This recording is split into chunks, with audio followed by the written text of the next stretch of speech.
Operation hijack में ये सौदेबाजी जो हो रही है उसकी हकीकत सामने रख रहे हैं कि कैसे ये सौदा करते हैं। वेदभूषण सर, एक बार फिर से आपके पास आ रही हूं। एक और दर्शक का सवाल है, पुलिस को भी इससे सिफारिश की जाती है, ऊपर से फोन आता है पुलिस को भी? बिल्कुल, पुलिस भी सिस्टम का हिस्सा है। बिल्कुल, इस तरह की जो बातें सामने आ रही हैं कहीं ना कहीं सच्चाई है। इसको झुटलाया नहीं जा सकता कि हम टीवी पर बैठ के बोल दें कि नहीं सब कुछ ठीक चल रहा है। जो असलियत है वो आपने सामने ला दी है। इस असलियत को हम सबको एक्सेप्ट करना चाहिए। अब इसमें कैसे सुधार लाया जाए, कैसे इन लोगों की नकेल कसी जाए, ये एक तरीका। जैसे तिवारी जी ने बताया कि तमाम जगह सीसीटीवी कैमराज लगे हुए टोल के ऊपर, इन तमाम के ऊपर टूट पड़ने की जरूरत है सरकारों को।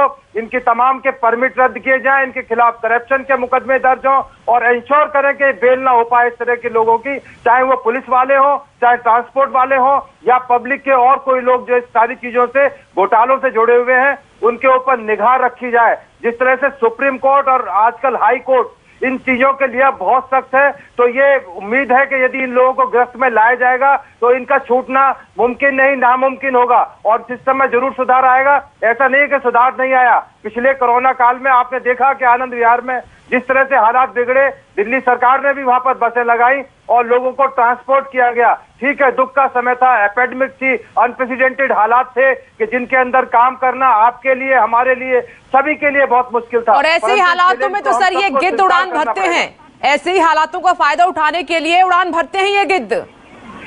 इनके पर काट देने चाहिए, ऐसे गिद्धों के पर काट देने चाहिए कि कभी उड़ान ही ना बढ़ सके, चलने लायक भी ना रह जाए। ये अच्छा मौका है कि आपने एक्सपोज किया है और इस तरह की चीजें जितनी पब्लिक डोमेन में आएंगी, लोगों के अंदर जागरूकता होगी कि इस तरह के लोगों से कैसे बचा जाए, क्योंकि जिंदगी जनता को जागरूक करना सर हमारा काम है, सच्चाई दिखाना हमारा काम है और न्यूज़ 24 वही काम करता है। मैं लौट रही हूं सर, आपने बहुत अच्छा ये एडवाइस सरकार को किया। अगर इस पर काम हो तो यकीन मानिए कि हमें ये डिस्कशन करने की नौबत ही ना आए। सुरेंद्र जी, ये ऊपर से फोन कौन करता होगा पुलिस को? आप नहीं जानती हैं क्या विपनेश? नहीं, मैं आपसे जानना चाहती हूँ सर। ये खुला सीक्रेट है। अगर आप कुछ नहीं करें, कौशाम्बी तो उत्तर प्रदेश में है ना, और बसें भी सुल्तानपुर जा रही थी, आपने दिखाया। आप सिर्फ एक काम करिए कि सारी बसेस की वो करके फोटो खींच करके आरटीओ का ये देख लीजिए, वो तो ऑनलाइन दिख जाएगा किसकी बसेस हैं और वो ट्रांसपोर्ट कंपनी किसकी है। तो आपको जान करके हैरानी होगी कि वो सत्ताधारी पार्टी की होगी।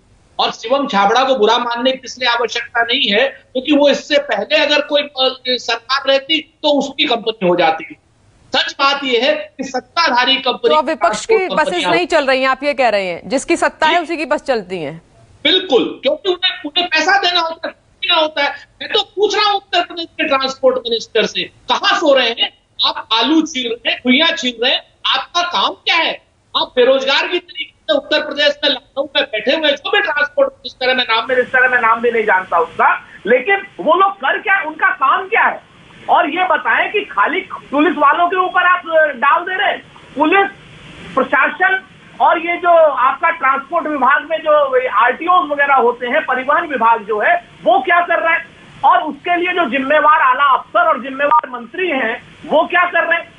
अगर आप इस चीज को देखेंगे तो ये गोरख धंधे की जो क्या नाम चीज है, नीचे से लेकर के और ऊपर तक आपको मिलेगी बिजनेस। और यकीन माने इसमें कि आपके पास भी तमाम लोग ऐसे लोग पहुंचेंगे जो कहेंगे कि साहब इसको बंद कर दीजिए, क्यों हमारे पेट पे लात मार रहे हैं। अभी आपके पास भी तमाम फोन आने शुरू हो जाएंगे सत्ता के गलियारे से। हम फोन से नहीं डरते हैं सर, आते हैं, हम फोन से नहीं डरते हैं, हम सच्चाई दिखाते हैं। बिल्कुल, हम जानते हैं इस बात। और ये तीसरा ऑपरेशन है, हम नहीं रुके हैं। संदीप चौधरी के साहस को जानते हैं, हम आपके साहस को जानते हैं, उसको सलाम करते हैं। मैं आपको बताऊं कि जिस तरीके से सत्ताधारी लोग वो कर रहे हैं, इसका दुरुपयोग करे। कोरोना काल पर भी वेदभूषण कह रहे थे कि साहब हमने क्या नाम वो बड़ा सीख ले लिया, पिछली बार गलती कर दी, इस बार भी तो वही चीज हो रही है। क्यों सरकार की बसेस नहीं लग रही है लोगों को घर पहुंचाने के लिए? क्योंकि बहुत बड़ा धंधा बंद हो जाएगा, बहुत बड़ा पैसा इनका चला जाएगा, इनकी बहुत बड़ा एक बिजनेस चला जाएगा। ये लूट तंत्र है। और मैं फिर से कह रहा हूं कि अगर ये बेचारे इन बसेस से नहीं जाएंगे तो ये गंगा नदी में नहीं सुरेंद्र जी उन सराहनीय कदम को नजरअंदाज नहीं कर सकते हम। आपने देखा है कि ट्रेन भी चलाई गई थी। मैं हर सरकार के लिए बोल रही हूँ, ऐसे नहीं बोल रही कि सिर्फ आप यहाँ पर मुझे आरोप नहीं लगा सकते, लेकिन जो सच्चाई है उसकी तारीफ करनी पड़ेगी कि एक वक्त था सिस्टम खराब हुआ, लेकिन बीच में तमाम सुविधाएं भी की गई, लोगों को भेजा भी गया था। लेकिन ये कड़वी हकीकत है, ये जो मैं आज एक्सपोज कर रहे हैं, न्यूज़ 24 जो दिखा रहा है, ये गिद्ध हर जगह मौजूद हैं, ये गिद्ध हर जगह मौजूद हैं। ये कब एक्सपोज होंगे, इनको कब सजा मिलेगी? शिवम जी, सुरेंद्र राजपूत जी कह रहे हैं कि सत्ता में जो सरकार होती है उन्हीं के लोगों की बसेस होती हैं, क्योंकि उनको पैसा देना होता है। ये पूरा मिली भगत से सब कुछ होता है।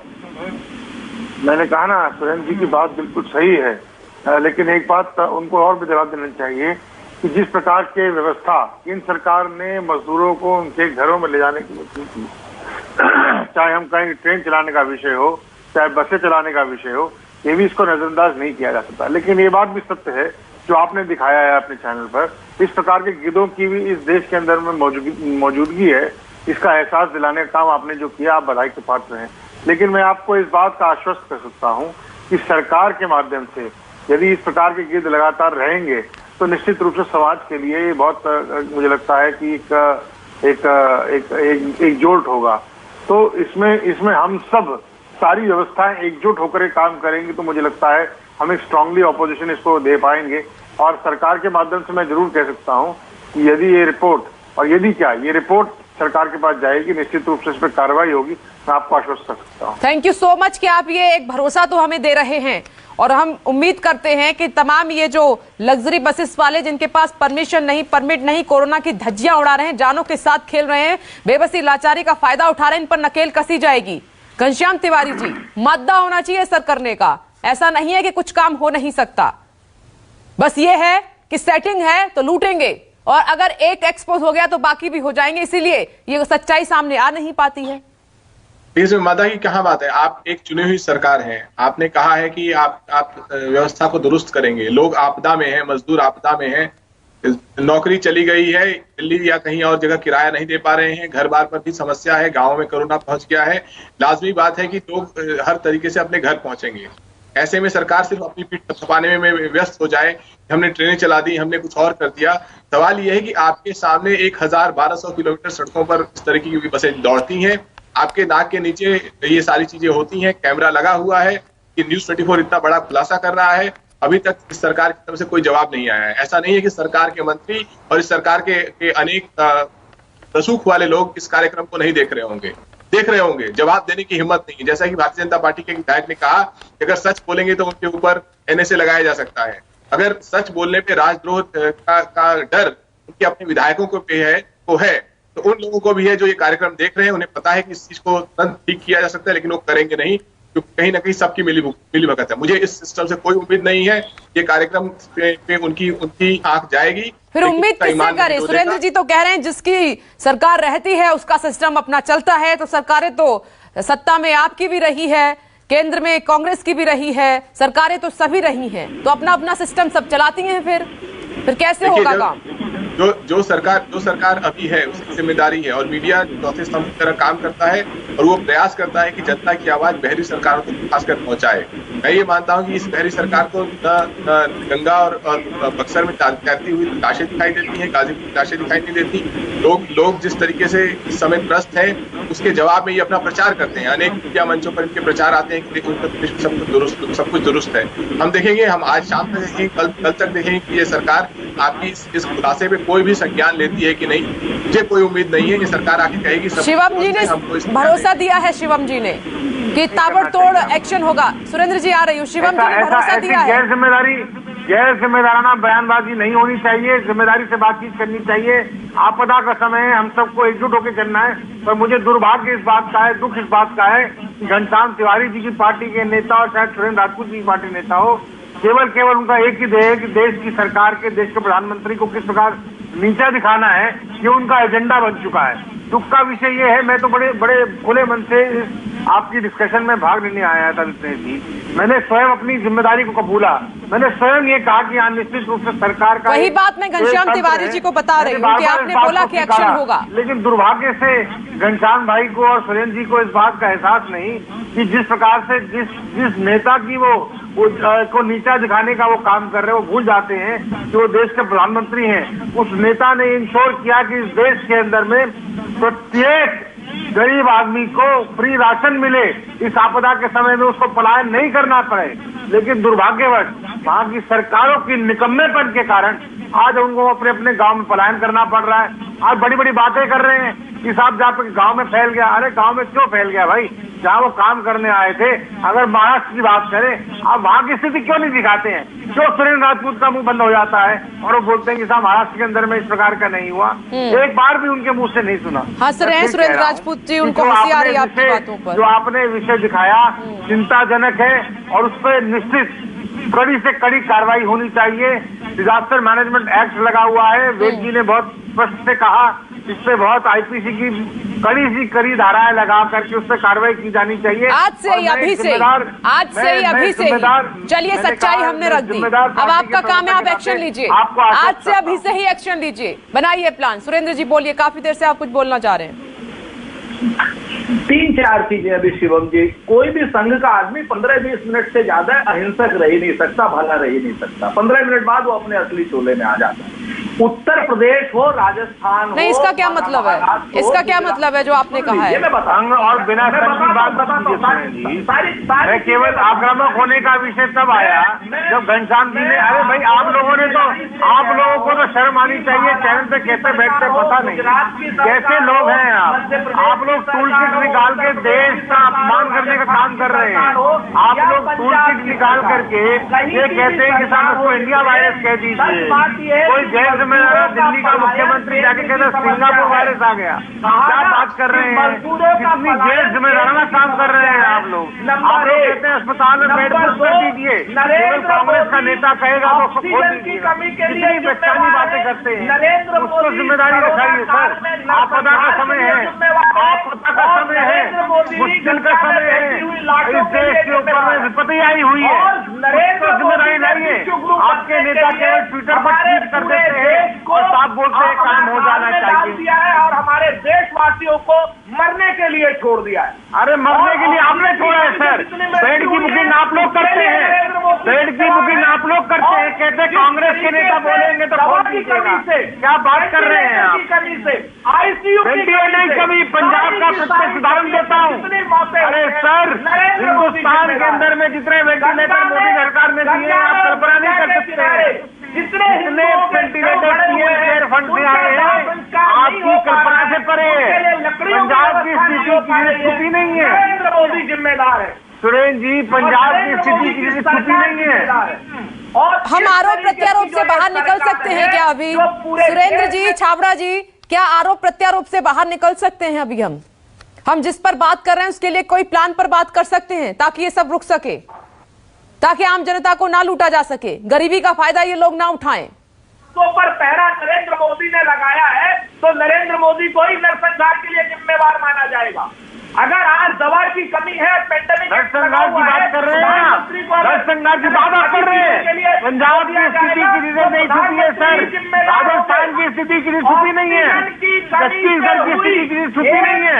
अगर सही मायने में गांव के अंदर में राज गया तो आपकी सरकार के दौरान गया। क्या बात कर रहे हैं आप? हुई एक मौत के लिए नरेंद्र मोदी जी जिम्मेदार आप हैं सर। बेड ब्लॉक कर दीजिए। अरे आप कहेंगे तो टूल किट सुना दो, टूल किट पढ़ा दूंगा आपको। आपके नेताओं ने ये कह दिया कि प्राइवेट अस्पताल में बेड बंद कर दीजिए। कांग्रेस का नेता कहेगा तो बेड खोल दीजिएगा, दे दीजिएगा। क्या बात कर रहे हैं? जिम्मेदारी की बात करिए ना सर।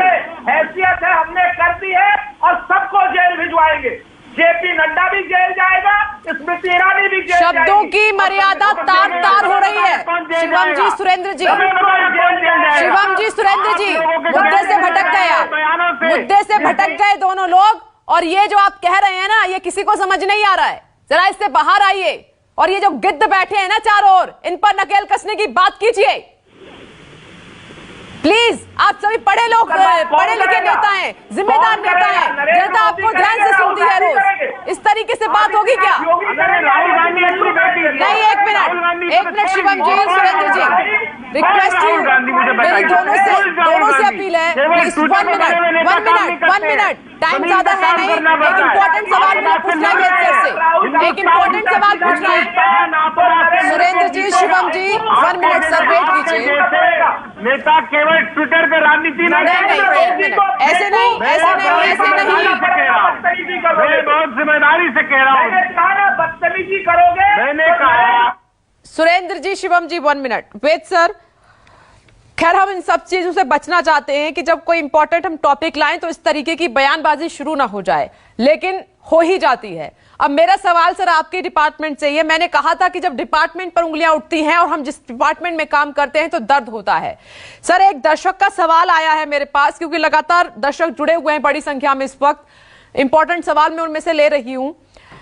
कुछ अधिकारी हैं सिस्टम में, पुलिसिया सिस्टम में, और जब वो ऊपर की कुर्सी पर बैठते हैं तो नीचे का सिपाही कुछ नहीं कर पाता, अगर वो मिल जाए तो।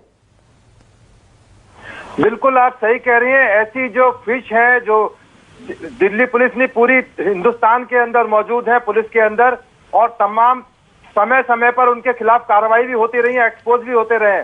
आपने महाराष्ट्र का मामला देखा, किस तरह से 100 करोड़ का मामला आया, वहां के कमिश्नर साहब आज खुद एक शैडो के अंदर आए हुए हैं, उसमें तमाम हाई कोर्ट और सुप्रीम कोर्ट के अंदर पिटीशन चल रही है, सारी चीजों की जांच की जा रही है, सीबीआई इन्वेस्टिगेशन कर रही है। मैं तो आप छोटे लेवल पर छोड़ दी, मैं कमिश्नर रैंक के ऑफिसर्स की बता रहा हूँ। बॉम्बे के अंदर ही तेल की घोटाले के अंदर कमिश्नर अरेस्ट हुए थे। तो ऐसा नहीं है कि पुलिस के अंदर कार्रवाई नहीं होती है, पुलिस के अंदर बहुत सारे प्रोविजंस हैं, डिपार्टमेंटल पनिशमेंट की जाती है, क्रिमिनल केस रजिस्टर होते हैं, अरेस्ट होते हैं। तो आप इंतजार कीजिए। जो ये सर, वर्दी पहनने के बाद बेईमान कैसे हो जाते हैं लोग? और इन पुलिस क्या जमीर बिल्कुल मर जाता है क्या इनका? वर्दी पहनने के बाद कैसे बेईमानी कर पाते हैं ये लोग? वर्दी जब पहनते हैं ना जो है तो जो कसम खाते हैं, आप सोचिए कि पुलिस ऑफिसर वहां ग्राउंड में कसम खाते हैं, हम तो घर बैठे इतने गर्व से भर जाते हैं।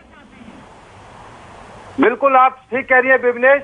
ये जो खाकी के ऊपर जो दाग जिन लोगों ने लगाया है, बिल्कुल इनका हिसाब किताब जरूर होना चाहिए और एक एग्जाम्पलरी पनिशमेंट होनी चाहिए, जिससे तमाम पुलिस ऑफिसर्स के अंदर एक खौफ हो के यदि गलत करा तो उसका खामियाजा बहुत दूर तक आपको भुगतना पड़ेगा, नौकरी नहीं जाएगी। यस घनश्याम जी, आपको जेल में भी जाना पड़ेगा। ये हम सब लोगों की जिम्मेदारी है, चाहे कांग्रेस के, चाहे समाजवादी पार्टी, बीजेपी की, हमारी जिम्मेदारी है कि ऐसे लोगों को एक्सपोज करें, नंगा करें और समाज के अंदर। यही तो नहीं हो रहा है। अगर स्ट्रिक्ट एक्शन होता तो आज हालात ये नहीं होते। घनश्याम जी, आप कुछ कहना चाह रहे हैं? 30-40 सेकंड है मेरे पास, जल्दी से बोलिए सर। देखिए, न्यूज 24 ने खुलासा करके सबके सामने बात रख दी है। एक मुश्त जिम्मेदारी उत्तर प्रदेश की सरकार की है और मैं अभी भी कह रहा हूं, कल तक कुछ नहीं होने वाला। ये सरकार सोई रहती है। जब शिक्षक संघ कहता है कि 1621 टीचर्स की मृत्यु हो गई कोविड ड्यूटी में, जब चुनाव की ड्यूटी में कोविड से, तब भी ये सरकार सोई रही। तो ये सरकार संवेदनशील नहीं है। इसीलिए मैं फिर से वो कह रहा हूँ कि कोई उम्मीद नहीं है कि सरकार कोई भी जगह कोई एक्शन लेगा। वर्ल्ड हेल्थ ऑर्गेनाइजेशन ने पैंडेमिक को टैकल करने के लिए उत्तर प्रदेश सरकार की सराहना की है। मैं इस बात को बहुत जिम्मेदारी से कह रहा हूँ। ठीक है, शिवम जी ने भरोसा दिया है कि ऑपरेशन हाईजैक में उन्होंने प्रॉमिस किया है कि इस पर कार्रवाई होगी, कड़ा एक्शन होगा। शिवम जी, राजपूत जी, घनश्याम तिवारी जी और वेद सर, आप सभी का बहुत बहुत शुक्रिया। एक छोटा सा ब्रेक, फौरन लौट रहे हैं, देखते रहिए न्यूज 24।